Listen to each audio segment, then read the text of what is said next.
لا إله إلا الله لا إله إلا الله لا إله إلا الله محمد رسول الله أبدأ باسم الواحد حمدا له بالعابد صلى على محمد والآل وسلام الله أدعوك يا مولا لنا بأهل بدر بدرنا محمد نبينا صل عليه يا الله.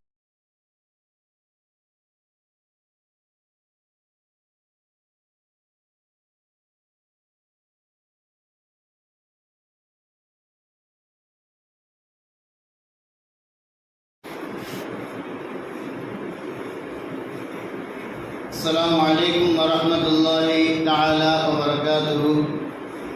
الحمد لله رب العالمين.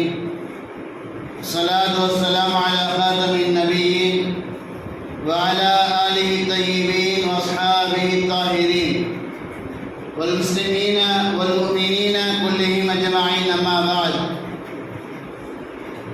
فقال نبينا صلى الله عليه وسلم عن ربيعة بن كعب بن أسلم رضي الله تعالى عنه قال: كنت أبيت مع رسول الله صلى الله عليه وسلم فأتيته بوضوئه وحاجته فقال لي: سل.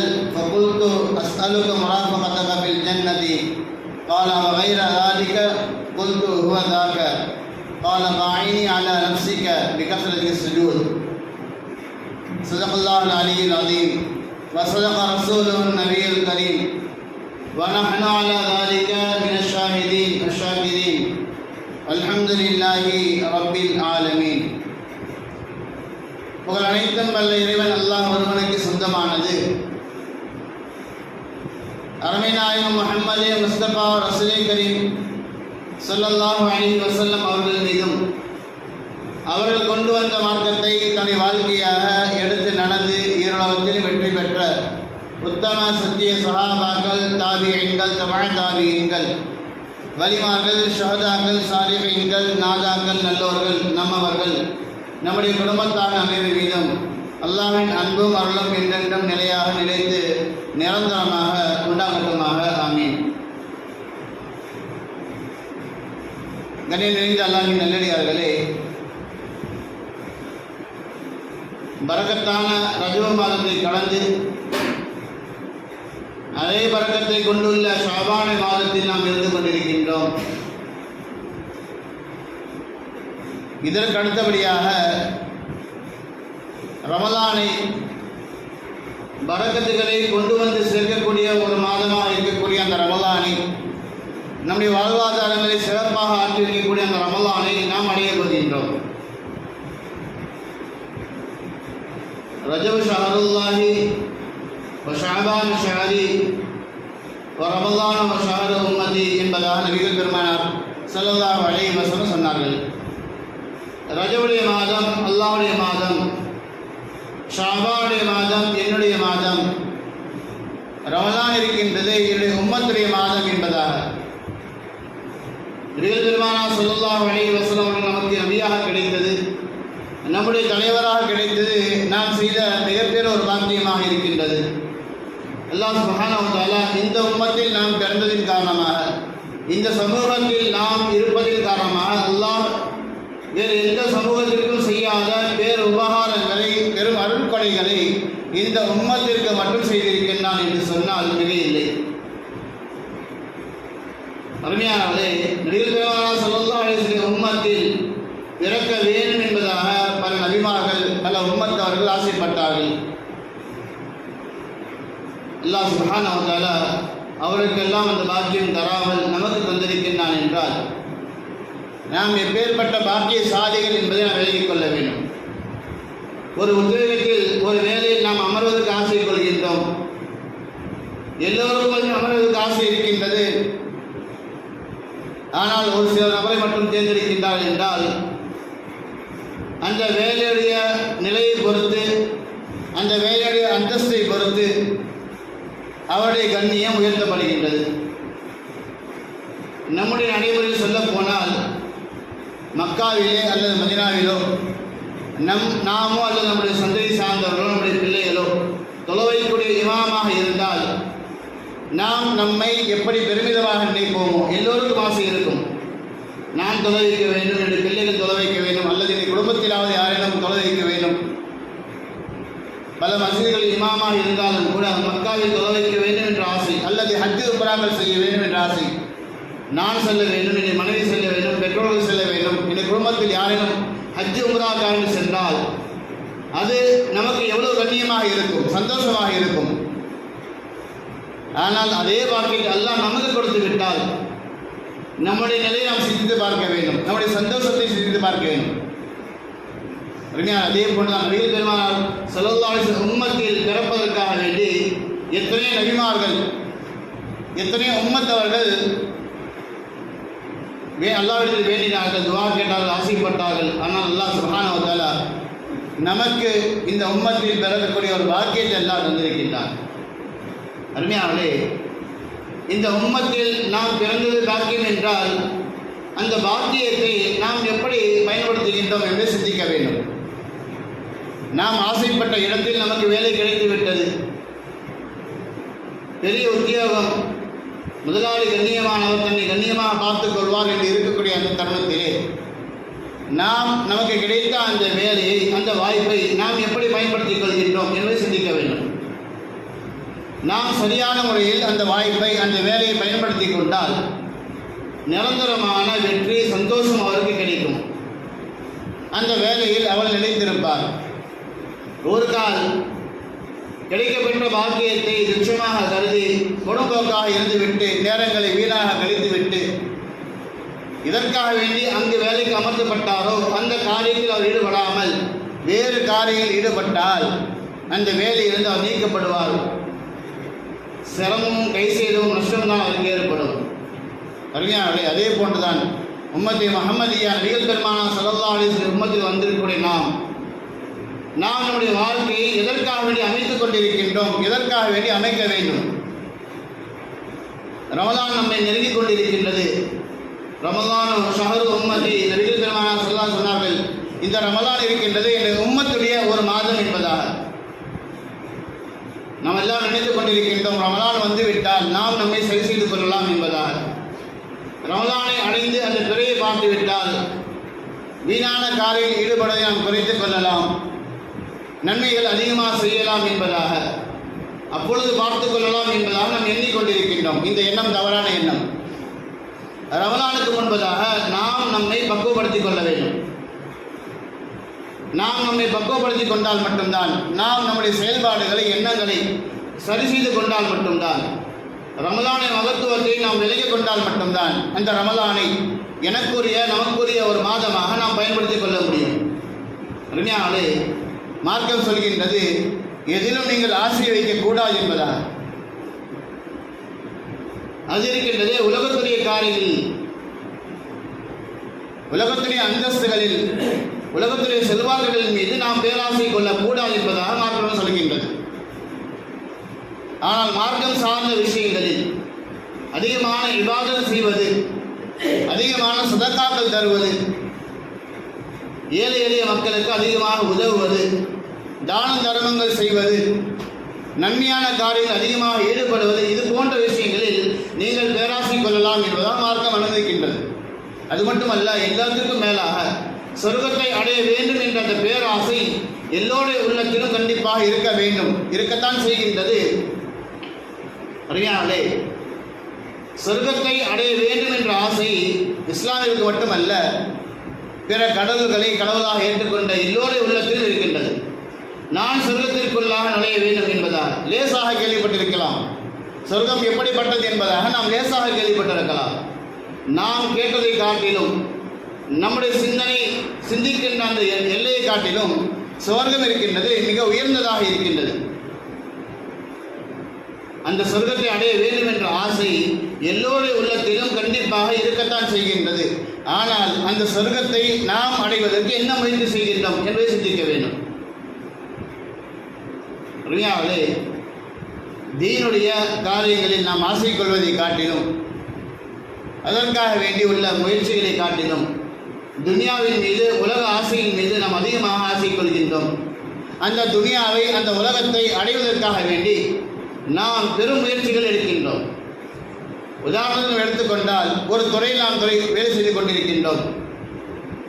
அதே துறையில் நாம் உயர்ந்து செல்வதற்காக என்ன செய்ய வேண்டும்? ஹெல்ப்பராக இருக்கின்றோம், நாம் சீஃபாக ஆக வேண்டும். அதற்கு என்ன செய்வது? அதற்கு யாரை சிந்திப்பது? அதற்குண்டான மேம்பாடுகள் என்ன?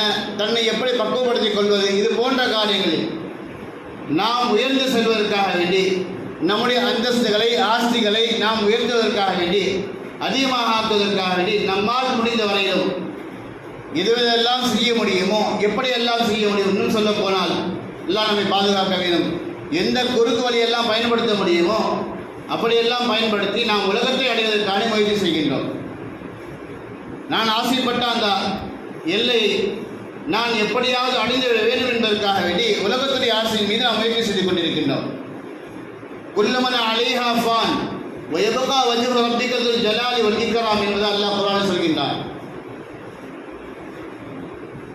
எல்லா வஸ்துக்களும் உலகத்தில் நாம் எதையெல்லாம் பார்க்கின்றோமோ, எதையெல்லாம் சம்பாதிக்கின்றோமோ, எதையெல்லாம் சேகரிக்கின்றோமோ எல்லாம் ஒரு நாள் அழிந்துவிடும். ஒன்று நாம் அதை விட்டு பிரிந்து செல்வோம், அல்லது அது நம்மை விட்டு பிரிந்து சென்றுவிடும். சொத்து செல்வங்களை, ஆசை அந்தஸ்துகளை சேர்த்து வைக்கின்றோம். அறிஞர்களே, நம்முடைய ஆசை, பேராசை உலகத்துடைய செல்வங்களை சேர்க்கிறது மீது பாங்கு சொல்லப்படுகின்றது. இபாதத்துடைய ஆசை நமக்கு வருவது கிடையாது. அந்த நேரத்தில் நாம் சம்பாதித்தால் கூடுதலாக ஒரு 100 ரூபாயோ அல்லது 200 ரூபாய் சம்பாதித்து விடலாமே என்ற ஒரு ஆசை, எப்படியாவது நான் வீடு கட்டிவிட வேண்டும் என்ற ஆசை, எப்படியாவது எனக்காக ஒரு சொந்த நிலத்தை வாங்க வேண்டும் என்ற ஆசை, அல்லது ஒரு வாகனத்தை வாங்க வேண்டும் என்ற ஆசை. ஒரு வாகனம் இருந்தால் அதற்கு மேலாக என்ன வாங்க முடியும்? தனக்கு தேவை இருக்கின்றதா இல்லையா என்பதை கூட சிந்திப்பது கிடையாது. ஆனால் நானுடைய வாழ்க்கையில், உலகத்துடைய அந்தஸ்துகளில் நான் உயர்ந்து கொண்டே செல்ல வேண்டும் என்ற ஆசை எல்லோருடைய உள்ளத்தில் இருந்து கொண்டுதான் இருக்கின்றது. அருமையாளே, ஆனால் மார்க்கம் சொல்கின்றது, இந்த ஆசைகள் நம்முடைய உள்ளத்தில் இருக்கக்கூடாது. அல்லாஹ் அஹீனி மிஸ்கீனா வ மிக்னி மிஸ்கீனா வஹ்ஷுர்னி மின் ஸுமரத்தில் மசாகீன். அருமைநாயகம் ஸல்லல்லாஹு அலைஹி வஸல்லம் துஆ இது.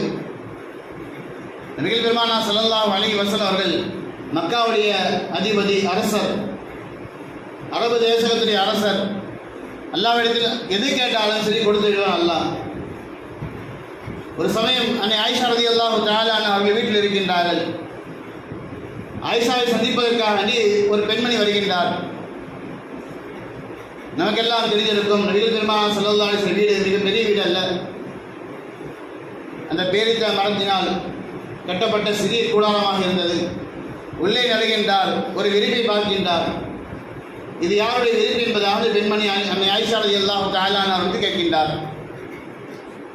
ஆயிஷா அவர்கள் சொல்கின்றார், இது நபிகள் பெருமானார் ஸல்லல்லாஹு அலைஹி வஸல்லம் விரிப்பாக இருக்கின்றது என்றால் சொல்கின்றார்கள். பார்த்துவிட்டு அந்த பெண் கண் கலங்கி வீட்டுக்கு செல்கின்றார்கள். சென்று சில நாட்களுக்கு பின்பு உயர்தரமான ஒரு விரிப்பை தன்னுடைய கையால் தயார் செய்து விரிப்பை கொண்டு வந்து நபிகள் பெருமானார் ஸல்லல்லாஹு அலைஹி வஸல்லம் மனைவி அன்னை ஆயிஷா ரலியல்லாஹு தஆலா அவர்களுக்கு கொடுக்கின்றார்கள். நபிகள் பெருமானார் ஸல்லல்லாஹு அலைஹி வஸல்லம் பெரும்பாலும் அன்பளிப்புகள் வந்தால் அதை ஏற்றுக்கொள்வார்கள். அன்பளிப்புகளை விரும்பக்கூடியவர்கள், அன்பளிப்புகள் கொடுப்பதை நபிகள் பெருமானார் ஸல்லல்லாஹு அலைஹி வஸல்லம் ஊக்குவித்தவர்கள். அன்னை ஆயிஷா ரலியல்லாஹு அன்ஹா நினைக்கின்றார்கள், இது அன்பளிப்பு தானே. நபிகள் பெருமானார் ஸல்லல்லாஹு அலைஹி வஸல்லம் அன்பளிப்புகளை கொடுத்தால் அதை வாங்கிக் கொள்வார்கள் என்பதாக எண்ணிக்கொண்டு அந்த அன்பளிப்பை வாங்கிக் கொண்டார்கள், அந்த பொருளை வாங்கிக் கொண்டார்கள். நபிகள் பெருமானார் ஸல்லல்லாஹு அலைஹி வஸல்லம் வீட்டுக்கு வருகின்றார்கள். வந்து பார்த்தால் தன்னுடைய இடத்தில் புதிய விரிப்பு கொண்டு விரிக்கப்பட்டிருக்கின்றது. கேட்கின்றார்கள், என்ன என்பதாக கேட்கின்றார்கள். நடந்த விஷயத்தை அன்னை ஆயிஷா ரலியல்லாஹு தஆலா அவர்கள் நபிகள் பெருமானார் ஸல்லல்லாஹு அலைஹி சொல்கின்றார்கள். அருமைநாயகர் ஸல்லல்லாஹு சொன்னார்கள், அதை திருப்பி கொடுத்து விடு ஆயிஷா என்பதாக சொல்கின்றார்கள். யா ரசூலல்லாஹ், இது அன்பளிப்பாச்சு என்பதாக சொல்கின்றார்கள். அந்த பெண்மணி தங்களுக்காக வேண்டி கொடுத்தார்கள் என்பதால் சதக்கா இல்லை. நபிகள் பெருமானார் ஸல்லல்லாஹு அலைஹி வஸல்லம் மட்டுமல்ல, ஏழை நபிமார்கள் சதக்காக்களை விரும்ப மாட்டார்கள், அவர்கள் வாங்குவது கூடாது என்பதாக. யா ரசூலல்லாஹ், இது அன்பளிப்பு என்பதாக சொல்கின்றார்கள். மீண்டும் சொல்கின்றார்கள், ஆயிஷா, இதை கொடுத்துவிடு என்றால் சொல்கின்றார்கள். தன்னுடைய கணவன் மீது இருந்த பாசத்தின் காரணமாக தன்னுடைய கணவன் சிரமப்படுகின்றார் படுக்கையில். இந்த வெறுப்பில் அவர் படுத்தால் நிம்மதியாக உறங்குவார் என்பதாக எல்லாரும் மலையையும் கொடுக்கக்கூடிய ஆசைதான். அன்னை ஆயிஷா ரலியல்லாஹு தஆலா நபிகள் பெருமானார் ஸல்லல்லாஹு அலைஹி வஸல்லம் கொண்ட ஆசையின் காரணமாக மூன்றாவது சொல்கின்றார்கள், யா ரசூலுல்லாஹ் இதை நாம் வைத்துக் கொள்ளலாம் என்பதாக. கடினமான வார்த்தையை கொண்டு நபிகள் பெருமானார் ஸல்லல்லாஹு அலைஹி வஸல்லம் கொடுத்துவிடு என்பதாக கண்டிக்கின்றார்கள். அருமையாக சொல்கின்றார்கள் நபிகள் பெருமானார் ஸல்லல்லாஹு அலைஹி வஸல்லம், இது அன்பளிப்பேன் என்றால் நான் கண்டிப்பாக ஏற்றிருப்பேன், அன்னதானத்தின் முறையின் மூலமாக வந்தது என்பதனால் ஏற்க மாட்டேன் என்பதாக சொல்கின்றார்கள். எனக்கு என்னுடைய இறைவன் இருக்கின்றான், இந்த அன்னதானங்கள் தேவையில்லை. நான் அல்லாஹ்விடத்தில் கையேந்தினால் உஹது மலை அல்லாஹ் சுப்ஹானஹு வ தஆலா அது மட்டுமல்ல மக்காவில் உள்ள எல்லா மலைகளையும் எனக்கு தங்கமாக அல்லாஹ் மாற்றி தந்து விடுவான். அப்பேற்பட்ட நபியாக இருக்கின்றார்கள் நபிகள் பெருமானார் ஸல்லல்லாஹு அலைஹி வஸல்லம். நாம் எல்லாம் கேள்விப்பட்டிருக்கலாம், ஏழ்மையாக வாழ்ந்திருக்கின்றார்கள். அல்லாஹ்விடம் அதிகம் துஆ செய்திருக்கின்றார், அல்லாஹ் அஹ்யி மிஸ்கீனா, யா அல்லாஹ் என்னை நீ ஏழ்மையாக வாழ வைப்பாயாக. உலகத்துடைய ஆசை குறையவும் இல்லை. சிறிது அளவு கூட நபிகள் பெருமானார் ஸல்லல்லாஹு அலைஹி வஸல்லம் உள்ளத்தில் உலகத்தை சம்பாதிக்க வேண்டும், உலகத்தை ஈட்ட வேண்டும், சொத்து செல்வங்களை சேர்க்க வேண்டும், தன்னுடைய குடும்பத்திற்காக வேண்டிய என்னென்ன விஷயங்களை சேர்க்க வேண்டும் என்ற ஆசை நபிகள் பெருமானார் ஸல்லல்லாஹு அலைஹி வஸல்லம் உள்ளத்தில் அளவு கூட இருந்தது கிடையாது. அல்லாஹ் அஹ்யி மிஸ்கீனா, யா அல்லாஹ் என்னை நீ ஏழையாக வாழ வைப்பாயா. வமித்னி மிஸ்கீனா வஹீனி மிஸ்கீனா வமித்னி மிஸ்கீனா, என்னை மிஸ்கீனாக ஏழையாக யா அல்லாஹ் நீ மன்னிக்க செய்வாயா. வஹ்ஷுர்னி ஜுமரத்தில் மசாகி, நாளை மறுமையிலே நீ என்னை எழுப்பக்கூடிய தருணத்திலே ஏழை கூட்டத்தில் யா அல்லாஹ் நீ என்னை எழுப்பு என்பதாக சொல்கின்றார்கள். நபி கேட்டிருந்தால் அல்லாஹ் முழு உலகத்தையும் மோசப்படுத்தி கொடுத்திருப்பான், எல்லா மலைகளையும் அல்லாஹ் தங்கமாக மாற்றி கொடுத்திருப்பான், அல்லாஹ் துஆவை கபூல் செய்வான். நபி கேட்டால் எதையும் கொடுக்காமல் அல்லாஹ் இருந்தது கிடையாது. அப்படியாலே ஆனால் நபிகள் பெருமானார் ஸல்லல்லாஹு அலைஹி வஸல்லம் உலகத்தை கேட்கவில்லை, நாளை மறுமையை கேட்கின்றார் அல்லாஹ்விடத்திலே. சஹாபாக்களையும் அதே போன்று பக்குவப்படுத்துகின்றார்கள்.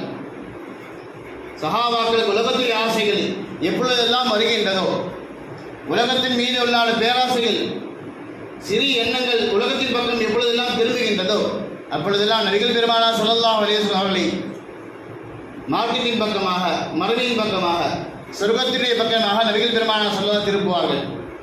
நீங்கள் சொர்க்கத்தை ஆசை கொள்ளுங்கள். ஒரு சஹாபி ரபியா இப்னு காப் என்று சொல்லப்படுகின்ற சஹாபி நபிகள் பெருமானார் ஸல்லல்லாஹு அலைஹி வஸல்லமுக்கு பணிவிடை செய்யக்கூடிய நபராக இருந்தார்கள். பல நபர்கள், பல சஹாபாக்கள் நபிகள் பெருமானார் ஸல்லல்லாஹு அலைஹி வஸல்லம் பணிவிடை செய்யக்கூடிய சஹாபாக்கள் இருந்தார்கள், ஹாதிம்களாக. ரபியாவிலே இந்த ரபியா பார்க்கின்றார், நபிநாயகம் ஸல்லல்லாஹு அலைஹி வஸல்லம் பகலுடைய வாழ்க்கையை பார்க்கின்றார், இரவு நேரத்தில் வாழ்க்கையை பார்க்கின்றார். நபிகள் பெருமானார் ஸல்லல்லாஹு அலைஹி வஸல்லம் பகலில் எப்படி அமல் செய்கின்றார்களோ அதே போன்றுதான் இரவு நேரத்தில் அமல் செய்கின்றார்கள். மற்ற சஹாபாக்கள் எல்லாம் பகலில் அமல் செய்வார்கள், இரவில் உறங்கிடுவார்கள், ஓய்வெடுப்பார்கள். ஆனால் நபிகள் பெருமானார் ஸல்லல்லாஹு அலைஹி வஸல்லம் வாழ்க்கையை எடுத்து பார்த்தால் பகலில் என்ன அமல்கள் செய்கின்றார்களோ அவருடைய வாழ்க்கை எப்படி இருக்கின்றதோ அதே போன்றுதான் இரவுடைய வாழ்க்கையும் இருந்தது. அல்லாஹ்வுடைய பொருத்தத்தை அடைய வேண்டும், அல்லாஹ்வுடைய அன்பை பெற வேண்டும். நபிகள் பெருமானார் ஸல்லல்லாஹு அலைஹி வஸல்லம் முன்பின் பாவம் எல்லாம் மன்னித்து விட்டான். ஒருத்தரை கேட்கப்படுகின்றது, யா ரசூலல்லாஹ் கால்கள் வீங்கும் அளவிற்கு நீங்கள் தொழ வேண்டும், இந்த சிரமத்தை நீங்கள் எடுக்க வேண்டும் என்பதாக கேட்கப்படுகின்றது. அப்பலா அபூனா அபதன் ஷக்கூரா சொல்கின்றார்கள், நான் நன்றியுடைய அடியானாக அல்லாஹ் இருக்கக்கூடாதா? அல்லாஹ் என்னுடைய பாவங்களை எல்லாம் மன்னித்து விட்டானே, எனக்கு பேரோகாமல் செய்கின்றானே, அப்பேற்பட்ட அல்லாஹ் இருக்கு நான் நன்றியுடைய அடியானாக இருக்கக்கூடாது என்று சொன்னார்கள். அன்னையாரே இந்த சஹாபி பார்க்கின்றார், நபிகள் பெருமானார் ஸல்லல்லாஹு அலைஹி வஸல்லம் பகலில் அமல் செய்யக்கூடிய தருணத்திலே பல சஹாபாக்கள் உதவி செய்கின்றார்கள். ஆனால் இரவு நேரத்தில் அவர்களுக்கு பணிவிடை செய்வதற்கு யாரும் இல்லை. அப்படி என்றால் நாம் நபிகள் பெருமானார் ஸல்லல்லாஹு அலைஹி வஸல்லமுக்கு இரவு நேரத்தில் நாம் பணிவிடை செய்ய வேண்டும் என்பதாக நபிகள் பெருமானார் ஸல்லல்லாஹு அலைஹி வஸல்லம் திரும்ப செய்வதற்காண்டி ரபியா முடிவு செய்கின்றார். பல நாட்கள், பல மாதங்கள் இப்படி செல்கின்றது. ரபியாவுடைய அந்த சிதுமாத்துகளை, அந்த பணிவிடையை பார்த்த அருமை நாயகம் ஸல்லல்லாஹு அலைஹி வஸல்லம் ஒரு நாள் கேட்கின்றார்கள், ரபியா உனக்கு என்ன வேண்டும் கேள் என்பதாக கேட்கின்றார்கள். அருமையாளே எப்பேற்பட்ட நபி, இவரிடத்தில் இவர் கேட்டால் கண்டிப்பாக எது கேட்டாலும் கிடைக்கும். நபிகள் பெருமானார் ஸல்லல்லாஹு அலைஹி வஸல்லம் கேட்கின்றார்கள், முன்வந்து கேட்கின்றார்கள், ரபியா உனக்கு என்ன வேண்டும் என்பதாக நீ சொல், நான் தருகின்றேன் என்பதாக. இவர் எதை கேட்டிருந்தாலும் சரி, சொத்து செல்வங்களை கேட்டிருந்தாலும் சரி, உலகத்துடைய ஆதாயங்கள் எதை கேட்டாலும் சரி, அல்லாஹ்விடத்தில் கேட்டு வாங்கி தருவார்கள் நபி நாயகம் ஸல்லல்லாஹு அலைஹி வஸல்லம். ஆனால் அந்த ரபியா இருக்கின்றாரே யோசிக்கின்றார், யா ரசூலல்லாஹ், எனக்கு ஒரு நாள் அவகாசம் தாருங்கள், இந்த கேள்விக்குண்டான பதிலை நான் நாளை சொல்கின்றேன், எனக்கு என்ன தேவை என்பதாக நான் நாளை சொல்கின்றேன் என்பதாக ரபியா ஒரு நாள் அவகாசம் கேட்கின்றார்கள். அருமைநாயகன் ஸல்லல்லாஹு அலைஹி வஸல்லம் அனுப்பிவிடுகின்றார்கள். மறுநாள் இரவு அதே போன்று பணிவிடைக்காக வேண்டி வருகின்றார் ரபியா. அருமைநாயகன் ஸல்லல்லாஹு அலைஹி வஸல்லம் நேற்று கேட்ட அதே கேள்வியை இப்பொழுது கேட்கின்றார்கள். நாம் எல்லாம் சிந்தித்து பார்க்க வேண்டும். நம்முடைய சிந்தனை ஒருவருக்கு ஜகாத்து கொடுக்க வேண்டும் என்பதாகவோ சதகாக்கள் கொடுக்க வேண்டும் என்பதாக நாம் நினைத்தால் உடனே கொடுக்கவில்லை என்றால் மறு நிமிடமே நம்முடைய உள்ளம் மாறிவிடும். ஆனால் நபிகள் பெருமானார் ஸல்லல்லாஹு அலைஹி வஸல்லம் கேட்கின்றார்கள், ரபியா நேற்று கேட்டதுக்கு பதில் என்ன என்பதாக கேட்கின்றார்கள், உனக்கு என்ன வேண்டும் கேள் என்பதாக கேட்கின்றார்கள். ரபியா சொல்கின்றார், அஸ்அலுக முராஃபகதக ஃபில் ஜன்னா யா ரசூலுல்லாஹ். சரியான கேள்வி. அவர் கேட்ட அந்த வார்த்தை இருக்கின்றது, உகந்த வார்த்தையாக கேட்கின்றார். இந்த வார்த்தையை கேட்டவுடன் நபிகள் பெருமானார் ஸல்லல்லாஹு அலைஹி கேட்கின்றார்கள், ரபியாவை இதை நீனாக கேட்கின்றாயா அல்லது யாரேனும் சொல்லி தந்தாரா என்று கேட்கின்றார்கள். ஏன் இப்படி கேட்கின்றார்கள் என்றால் அவர் கேட்ட வார்த்தை இருக்கின்றது பலமான வார்த்தை. யா ரசூலல்லாஹ், நான் சொர்க்கத்திலே உங்களோடு இருக்க வேண்டும். யா ரசூலல்லாஹ், நான் சொர்க்கத்திலே உங்களோடு இருக்க வேண்டும். யா ரசூலல்லாஹ், சொர்க்கத்துடைய அந்தஸ்துகள் எத்தனையோ படித்தரங்கள் இருக்கின்றது. அருமைநாயகன் ஸல்லல்லாஹு அலைஹி வஸல்லம் சொர்க்கத்தில் உச்சகட்டத்தில் இருப்பார்கள். அருமையானவரே, இவர் கேட்கின்றார், யா ரசூலல்லாஹ், உலகத்தில் நாங்கள் உங்களுடன் இருப்பதை போன்று நாளை மறுமையில் நான் உங்களுடன் இருக்க வேண்டும் என்பதாக இருக்கின்றார்கள். நபி ஸல்லல்லாஹு அலைஹி வஸல்லம் சொன்ன வார்த்தை, சஜதாக்களை அதிகமாக செய்து, அதாவது தொழுது எனக்கு நீ அந்த விஷயத்தில் உதவி செய்ய என்பதாக சொல்கின்றார்கள். தொழுகையின் மூலமாக நீ சொர்க்கத்தை அடைய முடியும் என்பதாக நபிகள் பெருமானார் ஸல்லல்லாஹு அலைஹி வஸல்லம் சொல்கின்றார்கள். அருமையானவர்களே, நம்முடைய இபாதத்துகள் ரமலானில் நெருங்கிக் கொண்டிருக்கின்றோம். இப்பொழுதிலிருந்து நாம் சொர்க்கத்தை அடைவதற்காக வேண்டி, குறிப்பாக அல்லாஹ்வுடைய பொருத்தத்தை நாம் அடைவதற்காக வேண்டி, மார்க்க சார்ந்த விஷயங்களில், மறுமை சார்ந்த விஷயங்களில் அல்லாஹ் எதை நமக்கு கட்டளையாக இட்டிருக்கின்றானோ, நாம் எப்படி வாழ வேண்டுமோ என்பதை அறிந்து அது விஷயங்களில் நாம் அதிகமாக ஆர்வம் கொண்டவர்களாக, பேராவல் கொண்டவர்களாக நாம் அமல் செய்வதற்காக தயார் செய்து கொண்டே இருக்க வேண்டும். ரமலானை அடைவதற்கு முன்பதாக நாம் நம்மை பக்குவப்படுத்திக் கொண்டால் ரமலானிலே நாம் அமல் செய்வதற்கு அனைத்தும் லேசாக இருக்கும். அறிஞாலே அல்லாஹ் சுப்ஹானஹு வ தஆலா இந்த ரமலானை அடையக்கூடிய பாக்கியத்தையும், அந்த ரமலானிலே முழுமையாக அமல்கள் செய்யக்கூடிய பாக்கியத்தையும், நோன்பு நோக்கக்கூடிய பாக்கியத்தையும், அந்த ரமலானில் அல்லாஹ்வுடைய பொருத்தத்தை முழுமையாக அடையக்கூடிய பாக்கியத்தை அல்லாஹ் தந்தர் புரிவானாக. அல்ஹம்துலில்லாஹி ரப்பில் ஆலமீன். அஸ்ஸலாமு அலைக்கும் வரஹ்மத்துல்லாஹி வபரகாத்துஹு.